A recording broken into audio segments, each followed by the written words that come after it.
Viena, 1896.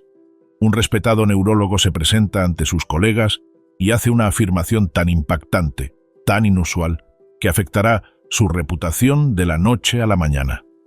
Les dice que las personas de la alta sociedad que sufren de aflicciones emocionales, temblores o malestares misteriosos que desafían toda explicación médica, son víctimas de experiencias traumáticas, situaciones inapropiadas en la infancia ocurridas en el entorno familiar. La sala estalla. Sus colegas se alejan con incomodidad. Las invitaciones se acaban. Los pacientes cancelan citas. El mundo médico toma distancia de él. Sigmund Freud ha cruzado una línea muy delicada. Pero esto es lo que casi nadie sabe. Dentro de un año, Freud dejará de lado esta teoría. Afirmará que sus pacientes no recordaban con precisión, que habían imaginado estos eventos, que lo que él creía real era solo una construcción mental. Este cambio de perspectiva protegerá su carrera e impulsará el movimiento psicoanalítico que cambiará el mundo. ¿Acertó la primera vez? ¿Descubrió algo tan complejo sobre la naturaleza humana que tuvo que retractarse? ¿O se topó con una realidad distinta, que la mente humana es capaz de generar narrativas elaboradas para protegerse, que desconocemos nuestros propios impulsos, que bajo la superficie educada se esconden instintos primarios y conflictivos? Esta es la historia de un hombre que afirmó haber explorado las profundidades de la psique humana, que sostuvo que no tenemos control total sobre nuestra propia mente, que reveló que bajo el pensamiento consciente existen deseos profundos, necesidades infantiles e impulsos internos, que construyó un sistema de pensamiento basado en la idea de que estamos en constante conflicto con nosotros mismos. Pero la propia historia de Freud es tan compleja como las teorías que creó.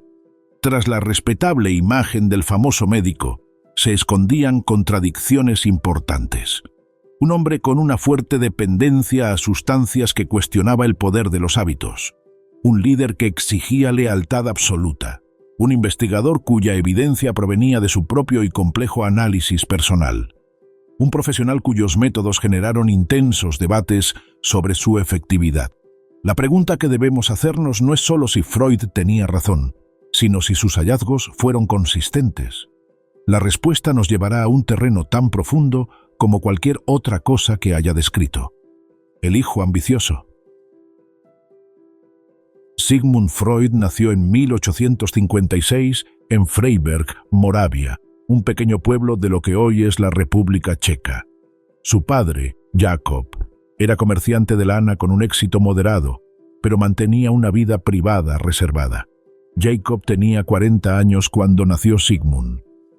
Su madre, Amalie, tenía solo 20, una diferencia de edad que generaba comentarios entre los conocidos. La dinámica familiar fue particular desde el principio. Jakob tenía 2 hijos adultos de un matrimonio anterior, uno de ellos de una edad similar a la de Amalie. El joven Sigmund creció en un hogar donde los roles generacionales eran poco convencionales, donde su medio hermano podía parecer una figura paterna y donde su sobrino era, de hecho, mayor que él. Esta particular estructura familiar se reflejaría en todo el sistema teórico de Freud. Su posterior interés en los vínculos afectivos, en los sentimientos complejos del niño hacia sus padres y en la confusión de los límites dentro del hogar, tuvo su origen aquí, en una casa con una organización poco común. Cuando Sigmund tenía 3 años, la situación económica familiar cambió drásticamente. Se mudaron a Viena, instalándose en un pequeño apartamento. El paso de la estabilidad al entorno urbano modesto fue un reto difícil. Jakob no volvió a alcanzar su éxito anterior. La familia se esforzaba por mantener su estatus social mientras gestionaba dificultades financieras. Amalie depositó todas sus expectativas en su primogénito. Lo llamaba mi Siggi dorado. Estaba convencida de que alcanzaría grandes logros. En un hogar donde muchos niños compartían espacio, solo Sigmund tenía una habitación privada. Si alguna actividad familiar interrumpía sus estudios, se priorizaba su tranquilidad. Sus necesidades eran la prioridad absoluta. Este tipo de atención moldea profundamente a un niño. Crea una ambición enorme, una creencia inquebrantable en la propia importancia, pero también genera una presión terrible. Sigmund tuvo que justificar la fe de su madre, tuvo que convertirse en el gran hombre que ella insistía que era. El fracaso era impensable. Significaría traicionar su amor, demostrar que su fe estaba fuera de lugar. Destacó académicamente, impulsado por el anhelo de escapar de la pobreza y demostrar su valía. Dominaba idiomas: alemán, griego, latín, hebreo, francés, inglés, italiano y español. Leía con voracidad desde literatura clásica hasta ciencia contemporánea. Para cuando ingresó en la Universidad de Viena en 1873, ya se le consideraba excepcional. ¿Pero qué debería estudiar? Sus intereses eran amplios: filosofía, literatura, historia, todos atractivos, pero no ofrecían un camino claro hacia el éxito que su familia necesitaba. La medicina parecía más práctica, no porque se sintiera llamado a curar. Más tarde admitiría que no tenía ningún interés particular en ayudar a los enfermos, sino porque le ofrecía respetabilidad y posibles ingresos. En la universidad, Freud se topó con toda la fuerza del antisemitismo vienés. Los estudiantes judíos eran tolerados, pero no bienvenidos. Se enfrentaban a cuotas, discriminación y desprecio despreocupado, tanto por parte de profesores como de compañeros.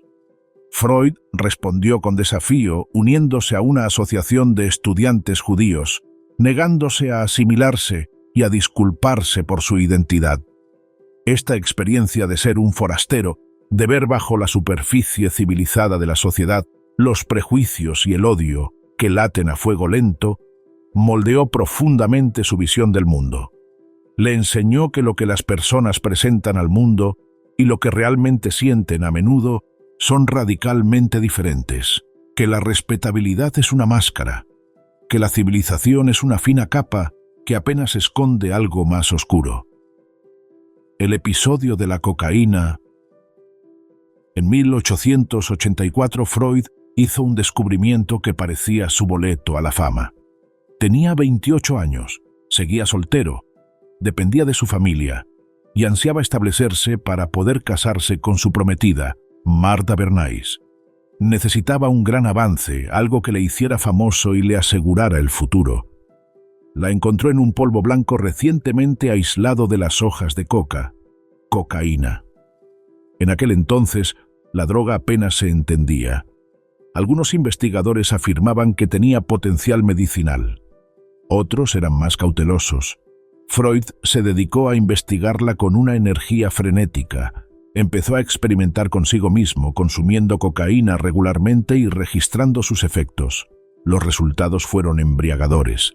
La droga alivió su depresión, aumentó su energía y lo hizo sentir capaz y brillante.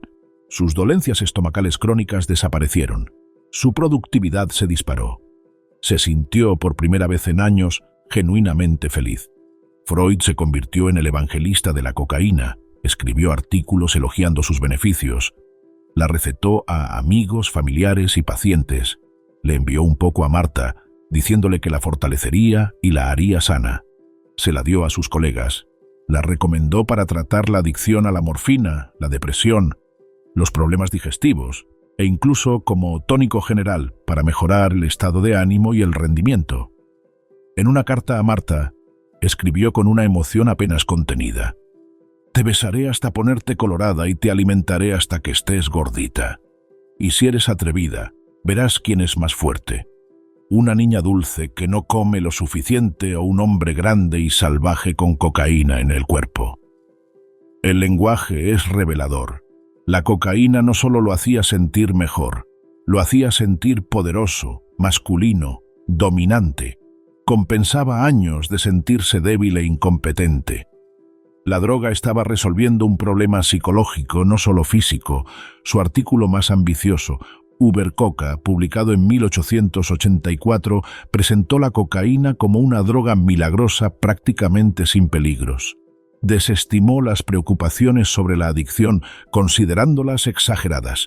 Argumentó que él mismo la había consumido extensamente sin efectos adversos. Sus pacientes solo mostraron mejoría. La droga era segura y beneficiosa. Estaba espectacularmente equivocado. Al cabo de un año, el lado oscuro empezó a emerger. Un colega llamado Ernst von Fleischl-Marxov, que sufría de dolor crónico tras una amputación fallida, se había vuelto adicto a la morfina. Freud lo convenció de consumir cocaína para romper con el hábito. Fleischl siguió el consejo con entusiasmo, tomando dosis masivas. El resultado fue catastrófico. Fleischl no dejó de consumir morfina, le añadió cocaína. Su salud se deterioró rápidamente. Sufría alucinaciones aterradoras, creyendo que insectos se arrastraban bajo su piel. Cayó en una psicosis paranoide. En 1891 murió, destrozado por la combinación de drogas que Freud le había recomendado. Para entonces, los informes llegaban de todas partes del mundo. La cocaína no era el milagro que Freud había prometido. Era sumamente adictiva. Los consumidores desarrollaban tolerancia necesitando dosis más altas para lograr los mismos efectos. La abstinencia era brutal. El consumo prolongado causaba paranoia, alucinaciones y colapso físico. La respuesta de Freud a este desastre revela algo crucial sobre su carácter. No admitió su error. No se responsabilizó de la muerte de Fleischl ni de los pacientes a quienes había animado a consumir la droga. En cambio, se distanció discretamente del tema. Dejó de escribir sobre la cocaína. Dejó de recomendarla públicamente. Pero en privado, continuó usándolo durante años. Lo tomaba para la depresión, las migrañas, los problemas nasales y el malestar general. Incluso cuando se acumulaban pruebas de su peligrosidad, incluso cuando su propio colega murió por su causa, Freud no pudo dejarlo. Este patrón, esta incapacidad para admitir el error, esta tendencia a abandonar discretamente ideas fallidas mientras afirmaba no haberlas creído nunca, se repetiría a lo largo de su carrera. No se trataba de humildad científica, era algo más. Una necesidad de mantener la imagen de infalibilidad. Una negativa a reconocer que el gran hombre podía estar profunda y peligrosamente equivocado. La teoría de la seducción. Para la década de 1890, Freud había cambiado su enfoque de la neurología a la psicología. Comenzó a tratar a pacientes con histeria, un diagnóstico general para síntomas misteriosos sin causa física evidente. En su mayoría mujeres acudían a él con parálisis, convulsiones, ceguera e incapacidad para hablar, todo ello sin ningún daño neurológico detectable. La explicación del sistema médico era simple. Estas mujeres fingían o padecían un útero errante, la antigua teoría que dio nombre a la histeria, o simplemente eran débiles, sus delicadas constituciones femeninas incapaces de soportar el estrés de la vida moderna. Freud sospechaba algo más profundo. Trabajando inicialmente con Joseph Breuer, comenzó a usar la hipnosis para explorar los recuerdos de sus pacientes. Bajo hipnosis surgió un patrón. Paciente tras paciente, al ser presionado para recordar el origen de sus síntomas, evocaban experiencias perturbadoras de la infancia. Experiencias sexuales. Con adultos, a menudo con familiares. Las historias eran notablemente consistentes. Un padre entrando sigilosamente en la habitación de su hija, un tío tomándose libertades, un amigo de la familia abusando de su confianza. Los pacientes describieron estos eventos con evidente angustia, reviviendo traumas que habían enterrado durante años. Freud hizo la conexión. Estas mujeres no estaban fingiendo. Sufrían un daño psicológico genuino causado por el abuso sexual infantil.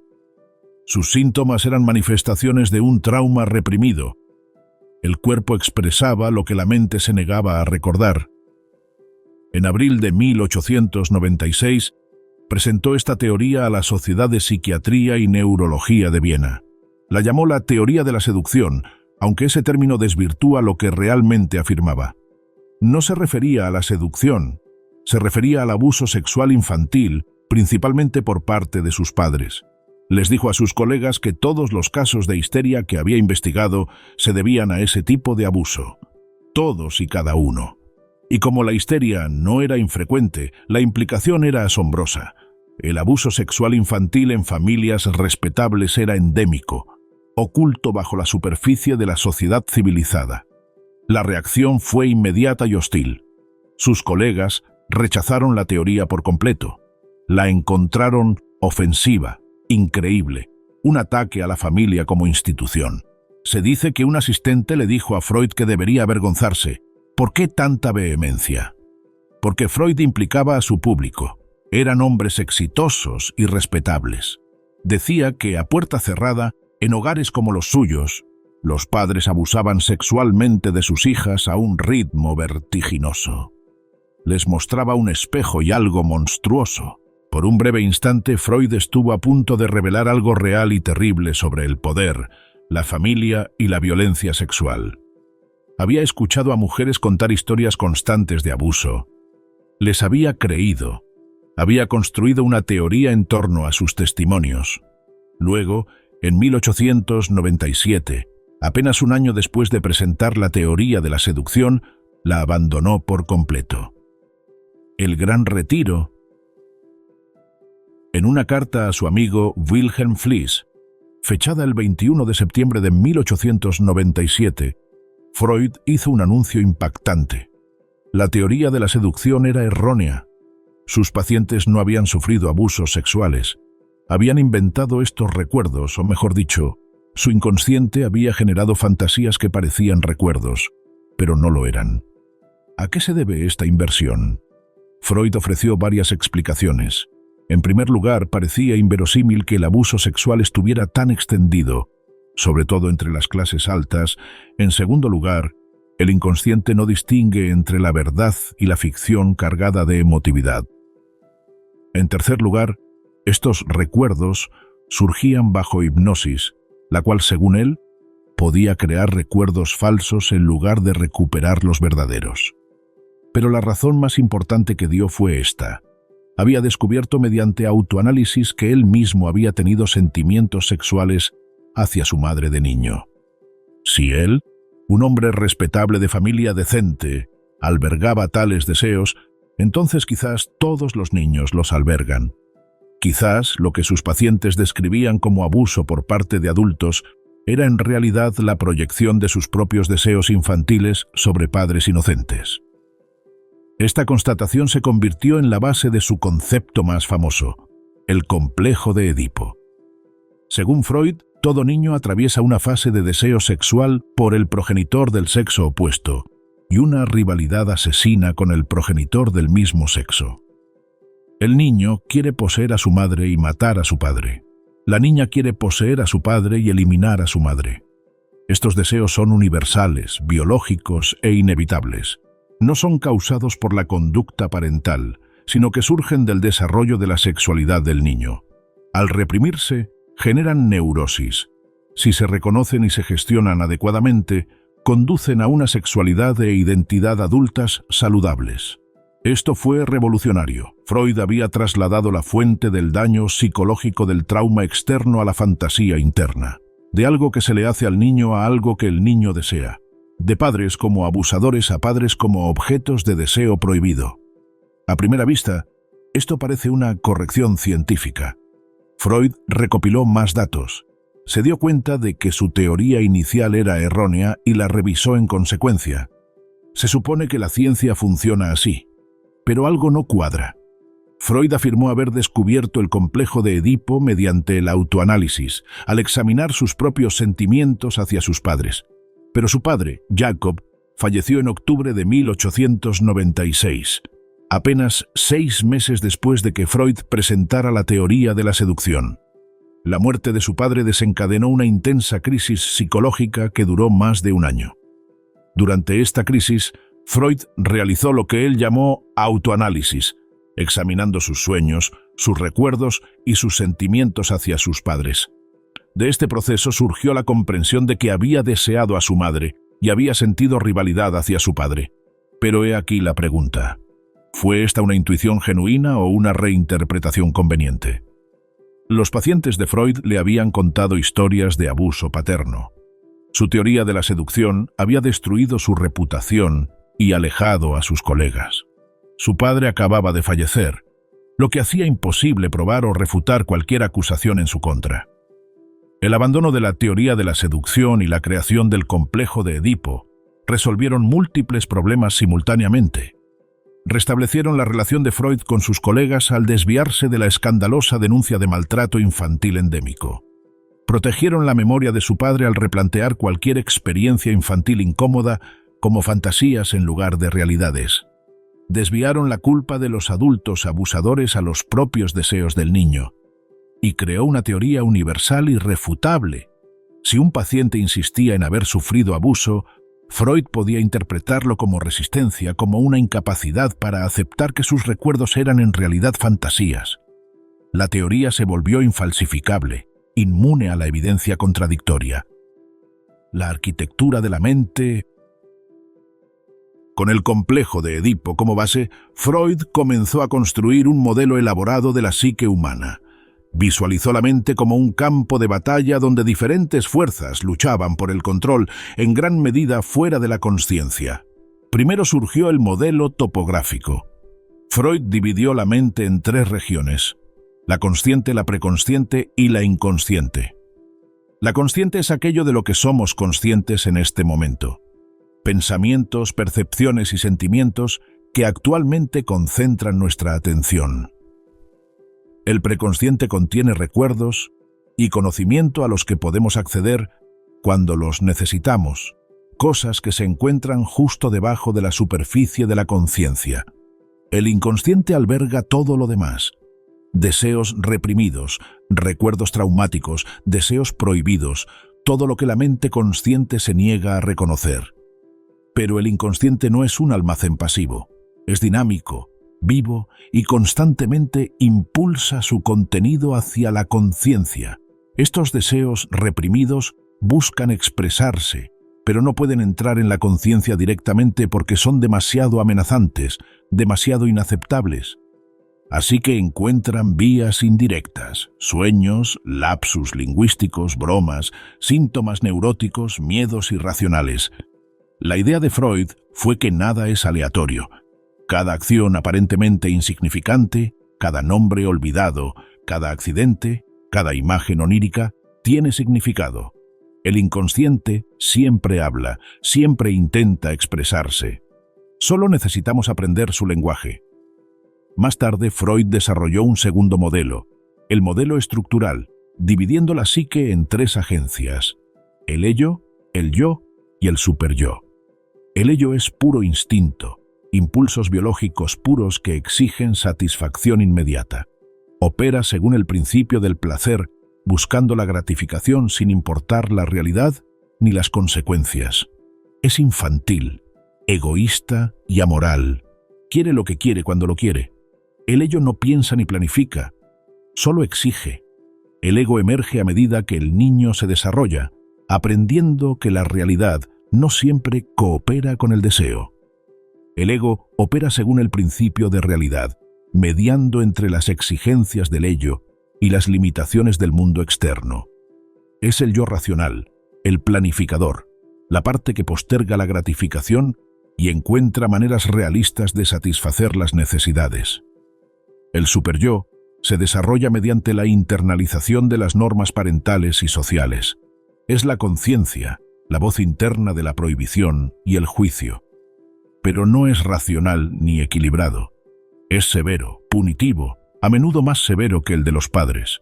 El superyo exige perfección y castiga al ego con culpa cuando no se cumplen las normas. Así que el ego se sitúa en el medio, golpeado por 3 flancos. El ello clama por placer.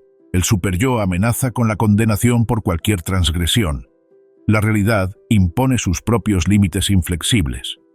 La tarea del ego es imposible: satisfacer al ello sin violar al superyo, manteniéndose dentro de los límites de la realidad. Con razón somos neuróticos. Freud comparó célebremente el ego con un jinete a caballo, el ello. El jinete parece tener el control, guiando al caballo.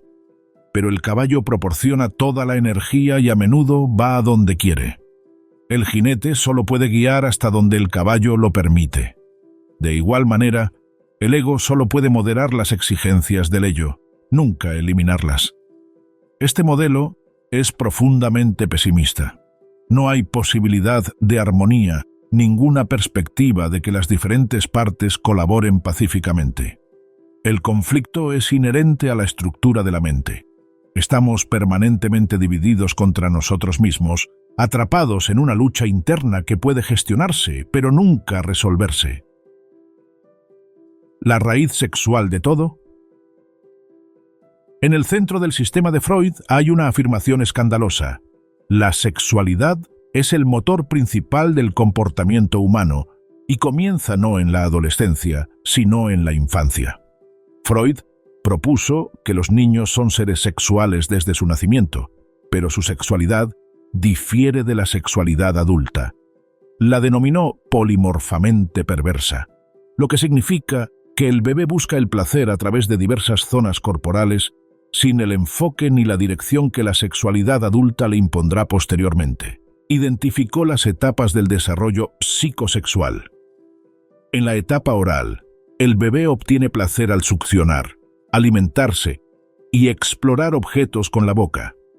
En la etapa anal, el placer se centra en la retención y la eliminación, aprendiendo a controlar las funciones corporales.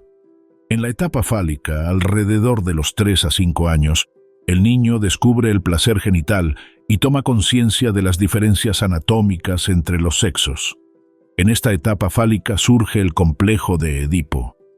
El niño desea sexualmente a su madre y ve a su padre como un rival, pero el padre es poderoso y amenazante. El niño teme la castración como castigo por sus deseos prohibidos. Esta ansiedad de castración finalmente lo obliga a reprimir su deseo por la madre e identificarse con el padre, internalizando las normas y valores masculinos. Para las niñas, la teoría de Freud se vuelve aún más controvertida. La niña, al descubrir que carece de pene, se siente inadecuada y sufre envidia del pene. Culpa a su madre por esta supuesta deficiencia y transfiere su afecto a su padre, con la esperanza de obtener un pene a través de él, o más adelante, sustituir el órgano faltante por un bebé. El complejo de Electra, como lo llamaron algunos seguidores de Freud, aunque Freud nunca empleó ese término, se resuelve cuando la niña se identifica con su madre e internaliza las normas femeninas. Sin embargo, al carecer de la ansiedad de castración que impulsa el desarrollo de los niños, Freud afirmaba que las mujeres desarrollan superyos más débiles, menos convicción moral y menos capacidad para la justicia.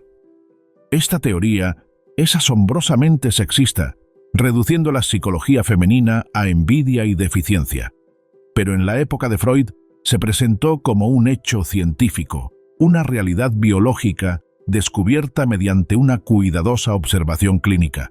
Después de la etapa fálica viene la latencia, un periodo de relativa tranquilidad sexual durante la infancia, seguido por la etapa genital, en la pubertad, cuando surge la sexualidad madura y la persona desarrolla idealmente la capacidad para las relaciones adultas. Pero la mayoría de las personas no transitan estas etapas con fluidez. Los traumas, la gratificación excesiva o la gratificación insuficiente en cualquier etapa pueden causar fijación, donde parte de la libido, la energía psíquica, permanece ligada a esa etapa anterior. Una fijación oral puede manifestarse como fumar, comer en exceso o hablar excesivamente.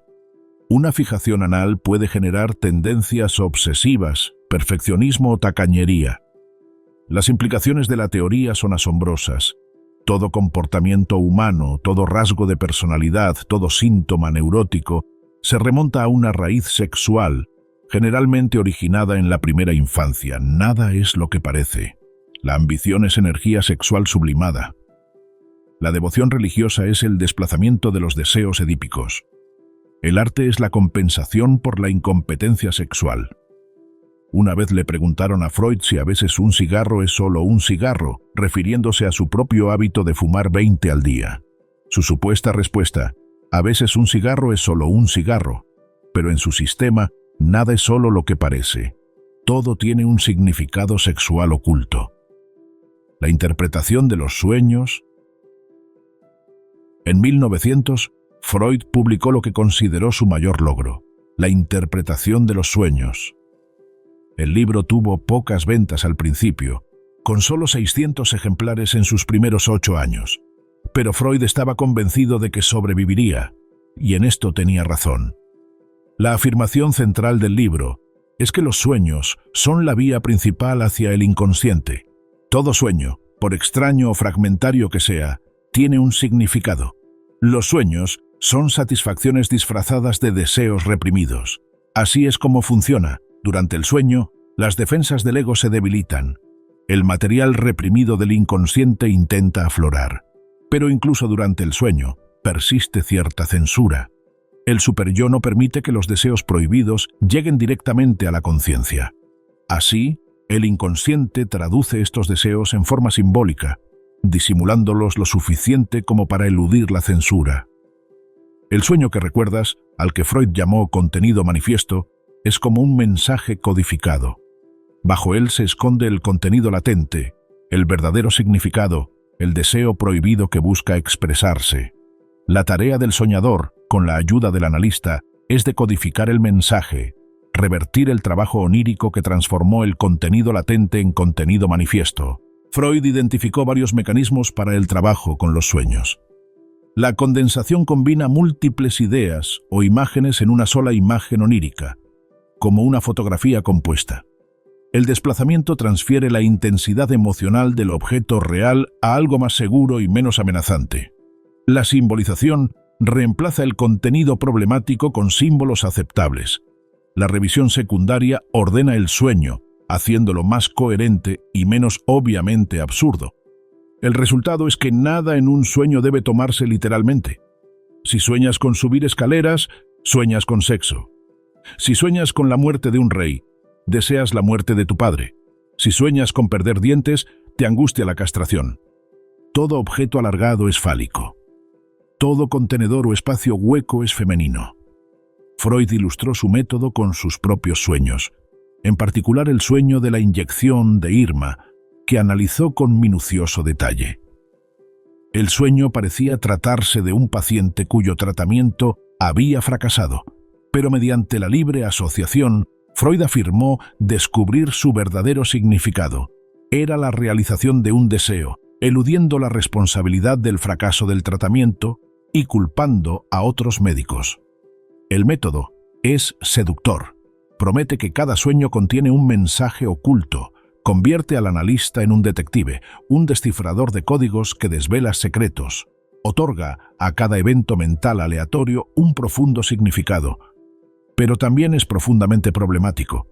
Las interpretaciones de Freud siempre confirman sus teorías. Todo sueño, por muy diferente que sea, se remonta en última instancia a deseos sexuales o dinámicas edípicas. El método no puede estar equivocado, porque cualquier resistencia a la interpretación es en sí misma prueba de que ésta se ha acercado demasiado a la verdad. Si un paciente acepta la interpretación, la confirma. Si la rechaza, también la confirma, porque el rechazo es resistencia, prueba de que la interpretación es correcta, pero demasiado amenazante para reconocerla. El sistema es perfectamente circular, se confirma a sí mismo y es infalsable. La cura de la conversación. El método de tratamiento de Freud, al que llamó psicoanálisis, se basaba en una idea engañosamente simple. Si los síntomas neuróticos surgen de recuerdos reprimidos y deseos prohibidos, entonces traer esos contenidos a la conciencia debería eliminar los síntomas. La técnica evolucionó con el tiempo. Inicialmente, Freud utilizó la hipnosis, poniendo a los pacientes en trance y pidiéndoles que recordaran eventos traumáticos. Sin embargo, la hipnosis le resultó poco fiable. Algunos pacientes no podían ser hipnotizados, otros producían recuerdos sospechosamente convenientes en trance. Pasó a la asociación libre. El paciente se recuesta en un diván, relajado pero despierto, y se le indica que diga lo que le venga a la mente sin censurar ni editar. No importa lo trivial, vergonzoso o irrelevante que parezca, dígalo en voz alta. El analista se sienta fuera de la vista, detrás de la cabeza del paciente tomando notas, pero permaneciendo en silencio durante la mayor parte del tiempo. No ofrece consejos, compasión ni juicio. El analista interpreta, señalando patrones, contradicciones y conexiones que el paciente no puede ver. Esta disposición es deliberada. El paciente no puede ver las reacciones del analista, lo que le impide modificar sus respuestas para complacer o provocar. El analista permanece neutral, una pantalla en blanco sobre la que el paciente proyectará sentimientos y fantasías provenientes de otras partes. Esta proyección se denomina transferencia y Freud la consideraba esencial para el proceso terapéutico. El paciente transferirá inconscientemente al analista sentimientos dirigidos originalmente hacia figuras importantes de su infancia, generalmente sus padres. El paciente podría volverse dependiente, como un niño que busca la aprobación de sus padres, o rebelde, como un adolescente que rechaza la autoridad, o seductor, intentando ganarse el amor del analista. El análisis de la transferencia revela los patrones centrales del paciente, las plantillas establecidas en la infancia que siguen moldeando las relaciones adultas. Al experimentar estos patrones en la seguridad de la relación analítica, al ser interpretados y comprendidos, el paciente puede finalmente modificarlos. Pero la transferencia es peligrosa. El paciente siente genuinamente estas emociones. El amor o el odio dirigidos al analista son reales, aunque su origen se encuentre en el pasado. Gestionar esta intensidad requiere una habilidad excepcional y límites absolutos. Los propios límites de Freud eran cuestionables. Analizó a su propia hija, Ana, una violación incestuosa de los principios terapéuticos. Aceptaba regalos de sus pacientes, cenaba con ellos en reuniones sociales y analizaba a amigos y familiares. Visitaba a sus pacientes durante horas diarias, a veces durante años, lo que les creaba una intensa dependencia. El tratamiento podía durar años, incluso décadas, con sesiones 6 días a la semana. El costo era prohibitivo para la mayoría de las personas. Solo los ricos podían permitirse un psicoanálisis genuino. Esto significaba que las teorías de Freud, supuestamente sobre la psicología humana universal, se basaban en una muestra pequeña y poco representativa, judíos vieneses adinerados y un puñado de pacientes internacionales que lo buscaban. Freud afirmó tener tasas de éxito notables, pero publicó pocos estudios de casos detallados y rara vez realizó un seguimiento a largo plazo de los pacientes. Los casos más famosos, como Dora, Juanito, el hombre de las ratas y el hombre lobo, se publicaron como éxitos, pero información posterior reveló que la mayoría tuvo malos resultados. Dora interrumpió el tratamiento después de 3 meses, furiosa por las interpretaciones de Freud. El hombre lobo permaneció en análisis durante décadas, sin recuperarse del todo. El pequeño Hans fue analizado a través de su padre, no directamente, lo que hizo que el caso fuera prácticamente inverificable. El hombre lobo concedió posteriormente entrevistas en las que reveló que Freud lo había presionado para que aceptara interpretaciones. Le había sugerido recuerdos inexistentes y, en esencia, había co-creado el estudio de caso que supuestamente probaría la teoría psicoanalítica. La recuperación del paciente fue en gran medida inventada. Pero para cuando surgieron estas revelaciones, la reputación de Freud estaba consolidada. El psicoanálisis se había extendido por todo el mundo, estableciendo institutos de formación, revistas y sociedades profesionales. El método se había convertido en un movimiento, y los movimientos no se detienen fácilmente con la evidencia. La pulsión de muerte. La Primera Guerra Mundial destrozó a Europa y alteró radicalmente el pensamiento de Freud. Creía que la civilización progresaba, que la racionalidad humana iba superando poco a poco los instintos primitivos. La guerra destruyó ese optimismo. Freud vio a sus hijos partir a la guerra. Vio la carnicería, los millones de muertos, la civilización que creía que avanzaba, revelada como una fina capa que cubría la barbarie. Trató a soldados con neurosis de guerra, hombres destruidos no por heridas físicas, sino por traumas psicológicos. En 1920 publicó Más allá del principio del placer, donde introdujo su concepto más inquietante, la pulsión de muerte. Freud propuso que, junto con el instinto vital, el eros, que busca la conexión, el crecimiento y el placer, existe un instinto de muerte igualmente fundamental, el tánatos, que busca la destrucción, la disolución y el retorno a un estado inorgánico. La pulsión de muerte no es simplemente agresión o violencia. Es algo más profundo, una tendencia fundamental de todos los seres vivos a regresar a un estado anterior de inexistencia. El fin de toda vida es la muerte, escribió Freud. Todo organismo lleva en su interior las semillas de su propia destrucción. En los individuos, la pulsión de muerte se manifiesta como agresión dirigida hacia los demás o hacia uno mismo. La guerra, el asesinato y la crueldad son pulsiones de muerte dirigidas hacia el exterior. La depresión, la autolesión y el suicidio son pulsiones de muerte dirigidas hacia el interior.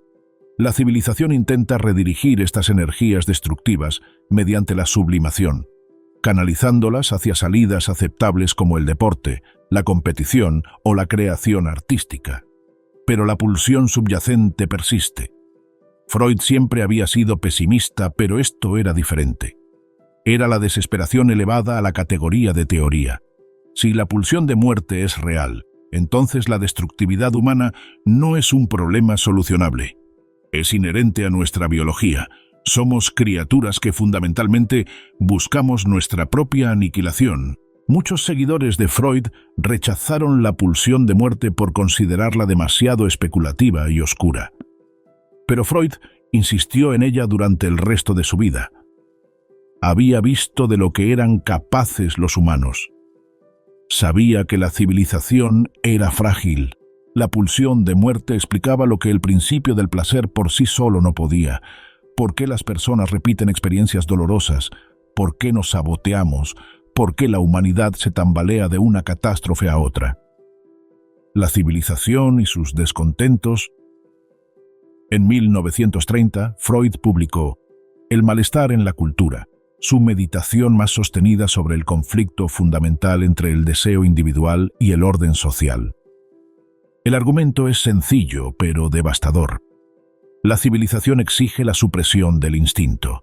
Nacemos como un conjunto de deseos egoístas que exigen gratificación inmediata. Pero la civilización no puede funcionar si todos actúan según sus impulsos. La sociedad requiere cooperación, gratificación diferida y autocontrol. Así que desde la infancia nos vemos obligados a reprimir nuestros deseos. Aprendemos a controlar nuestros intestinos, a compartir nuestros juguetes, a postergar el placer, a seguir reglas que contradicen nuestra naturaleza. Cada avance en la civilización requiere más represión, más control, más distancia entre lo que deseamos y lo que se nos permite tener. Esto crea un daño psicológico permanente. Los instintos reprimidos no desaparecen. Se acumulan en el inconsciente, generando neurosis, culpa, ansiedad y agresión.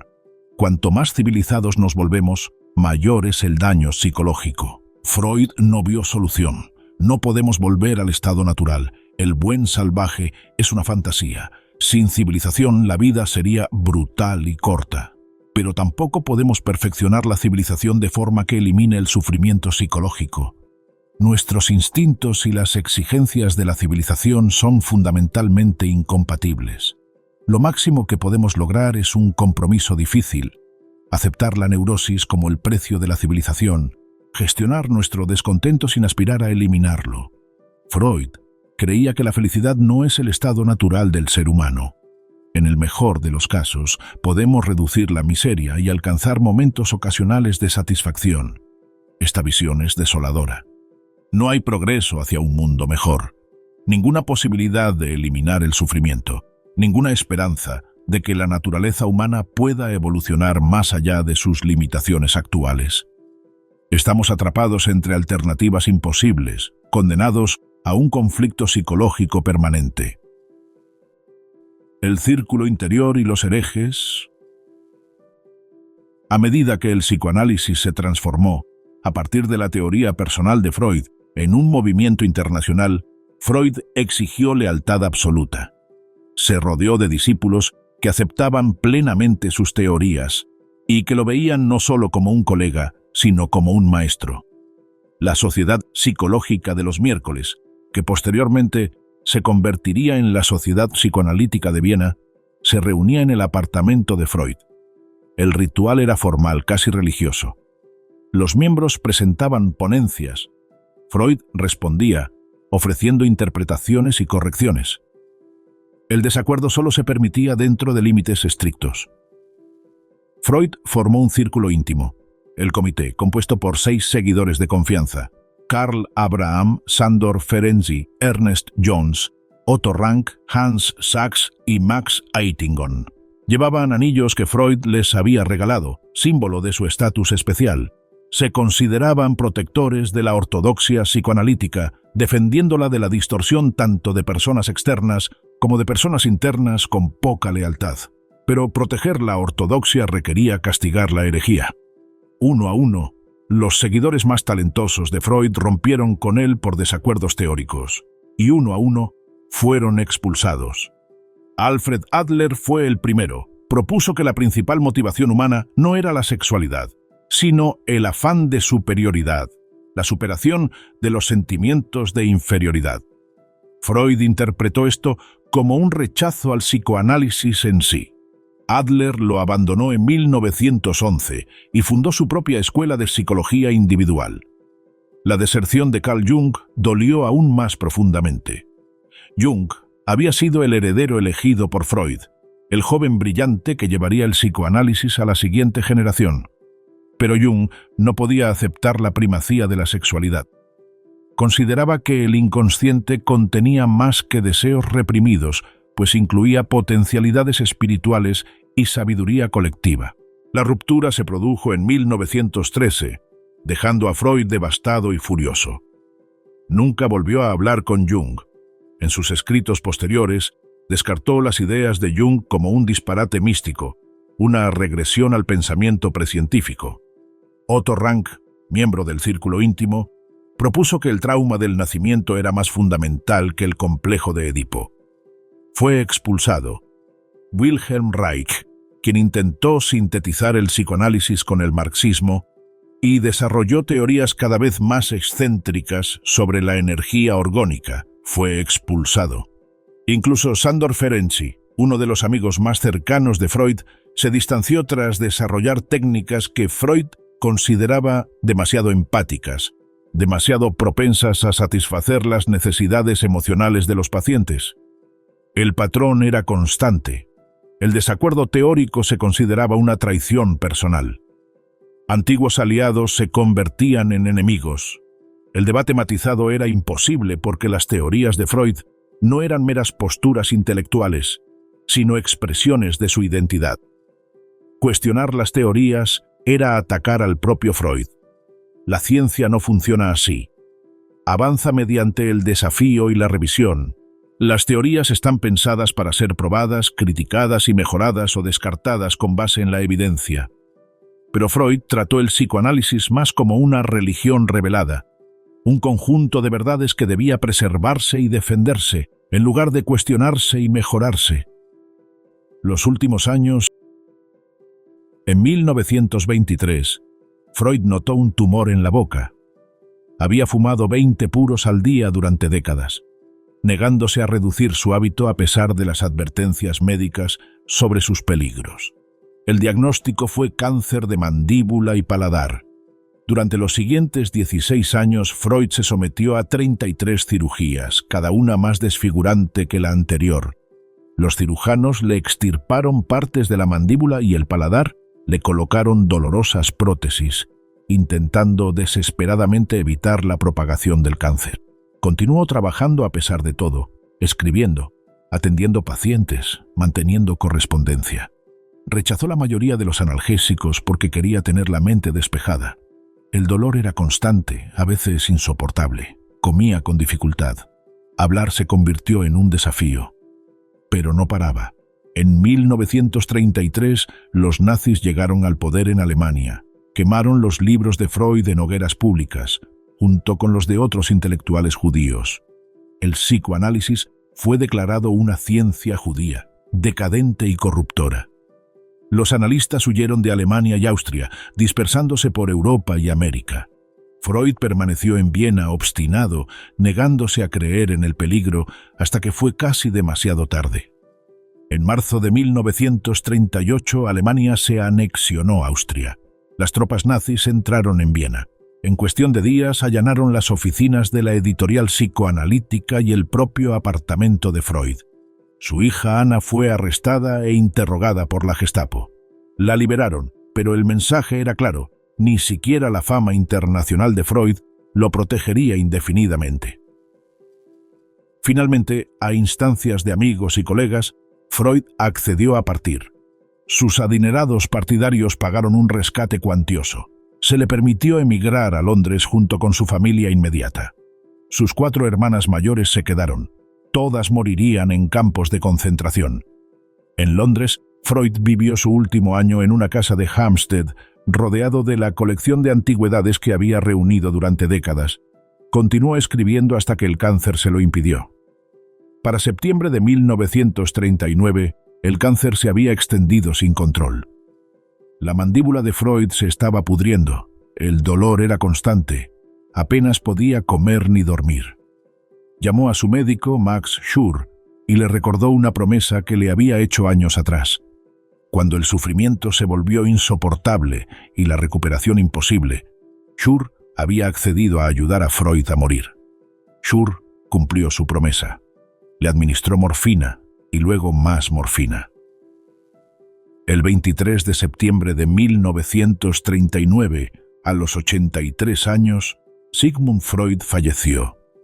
Europa ya estaba en guerra de nuevo. La oscuridad que había visto en las trincheras de la Primera Guerra Mundial había regresado, amplificada más allá de lo imaginable. Millones morirían. La pulsión de muerte sobre la que había teorizado se estaba manifestando a escala civilizacional. Freud dejó una vasta obra. Más de 20 volúmenes de escritos recopilados, estudios de caso, artículos teóricos y crítica cultural. Dejó un movimiento que se extendió por todo el mundo, con institutos de formación en varios continentes y miles de analistas practicando el método que él creó. Y dejó preguntas que nunca han sido completamente respondidas. ¿Fue un científico que descubrió verdades fundamentales sobre la mente humana? ¿O un brillante narrador que creó elaboradas ficciones que parecían verdaderas por su convincente narración? ¿El veredicto? Evaluar el legado de Freud requiere sostener simultáneamente verdades contradictorias. Fue brillantemente perspicaz y catastróficamente equivocado. Liberó a la gente de la represión victoriana y creó nuevas formas de daño psicológico. Fue un sanador y un manipulador, un genio y un impostor. La evidencia en contra de muchas de sus afirmaciones específicas es abrumadora. El complejo de Edipo no es universal. Los antropólogos que estudian diferentes culturas no encuentran rastros de él en sociedades con una estructura distinta a la de las familias nucleares. La envidia del pene no es el motor de la psicología femenina, sino una fantasía sexista que proyecta las ansiedades masculinas en las mujeres. La homosexualidad no es un retraso en el desarrollo ni una fijación neurótica, sino una variación natural de la sexualidad humana. La terapia oral a menudo no cura. Estudios a largo plazo demuestran que el psicoanálisis no es más eficaz que otras terapias y a menudo menos eficaz que los enfoques cognitivo-conductuales o incluso la medicación simple. El método es caro, requiere mucho tiempo y con frecuencia ineficaz.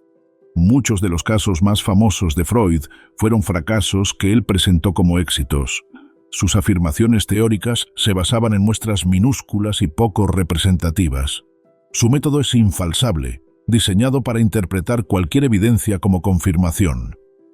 Presionó a los pacientes para que aceptaran sus interpretaciones. Creó recuerdos falsos y manipuló datos para respaldar conclusiones predeterminadas. Se equivocó respecto de las mujeres. Se equivocó respecto de la homosexualidad. Se equivocó respecto de la primacía de la sexualidad. Se equivocó respecto de la universalidad del complejo de Edipo. Se equivocó respecto de la cocaína y se equivocó respecto de casi todas las afirmaciones específicas que hizo. Pero tenía razón en algo profundo. La consciencia no es la totalidad de la mente. Bajo la consciencia se esconde otro reino, que opera con reglas diferentes e influye en el comportamiento de maneras que no reconocemos. No somos actores racionales con pleno control de nuestras decisiones. Nos engañamos constantemente, creando elaboradas justificaciones para deseos y miedos que no reconocemos. El pasado nos moldea de maneras que no comprendemos. Las experiencias de la infancia crean patrones que influyen en las relaciones adultas. Repetimos patrones sin saber por qué. Nos saboteamos, deseamos cosas que nos destruirían. Somos, en un sentido muy real, desconocidos para nosotros mismos. Freud no descubrió el inconsciente. Filósofos y poetas habían explorado ese territorio durante siglos, pero lo cartografió sistemáticamente, creó un lenguaje para analizarlo e insistió en que comprender esta dimensión oculta de la vida mental era esencial para comprender la naturaleza humana. También hizo posible hablar abiertamente sobre la sexualidad, reconocer que los niños son seres sexuales, que las mujeres tienen deseos, que el sexo es fundamental para la experiencia humana, algo que la cultura victoriana negaba. Rompió tabúes que debían romperse, aunque sus teorías específicas sobre la sexualidad a menudo fueran erróneas. Su contribución más importante quizás haya sido simplemente escuchar. En una época en la que las quejas de las mujeres se desestimaban como histeria, en la que no se creía a los niños y en la que el sufrimiento psicológico estaba estigmatizado, Freud se tomaba a las personas en serio. Escuchaba sus historias, sus sueños, sus asociaciones.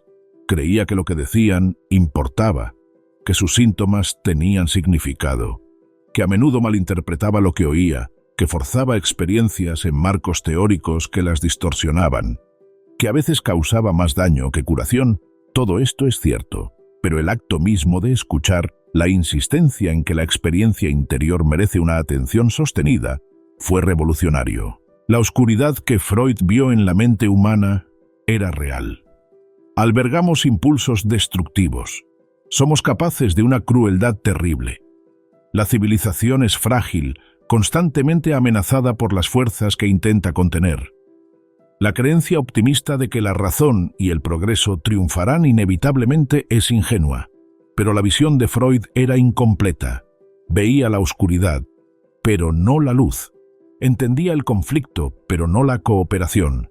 El sufrimiento, pero no la resiliencia. La patología, pero no la salud.